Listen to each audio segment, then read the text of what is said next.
দক্ষিণ লেবাননে ইসরায়েলি হামলা অব্যাহত থাকায় মধ্যপ্রাচ্যের নিরাপত্তা পরিস্থিতি আরও জটিল হয়ে উঠেছে।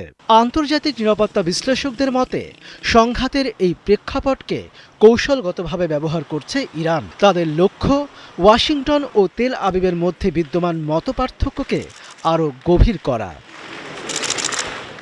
বিশেষজ্ঞদের ধারণা, তেহরান লেবাননের পরিস্থিতিকে শুধু আঞ্চলিক সংকট হিসেবে দেখছে না, বরং এটিকে বৃহত্তর ভূ রাজনৈতিক লক্ষ্য অর্জনের একটি সুযোগ হিসেবে বিবেচনা করছে। ইরানের প্রধান উদ্দেশ্য হতে পারে যুক্তরাষ্ট্র ও ইসরায়েলের দীর্ঘদিনের সামরিক ও রাজনৈতিক জোটকে দুর্বল করা। বিশ্লেষকরা বলছেন, তেহরান প্রকাশ্যে দক্ষিণ লেবাননে ইসরায়েলি হামলা বন্ধের পক্ষে অবস্থান নিলেও তারা জানে যে বর্তমান পরিস্থিতিতে এমনটি সহজ নয়, কারণ নিজেদের নিরাপত্তার প্রতি হুমকি অনুভব করলে ইসরায়েল পাল্টা সামরিক প্রতিক্রিয়া জানাবে।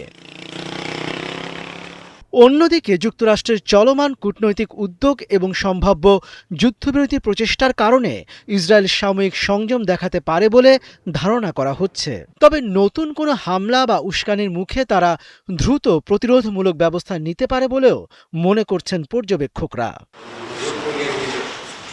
বিশ্লেষকদের ধারণা, মধ্যপ্রাচ্যের চলমান এই সংকটকে যুক্তরাষ্ট্র ইসরায়েল সম্পর্কের উপর চাপ তৈরির একটি সুযোগ হিসেবে দেখছে ইরান, আর সেই লক্ষ্যেই লেবানন পরিস্থিতিকে কেন্দ্র করে নিজেদের কৌশল সাজাচ্ছে তেহরান। মনিরুজ্জামান বাবু, ৭১।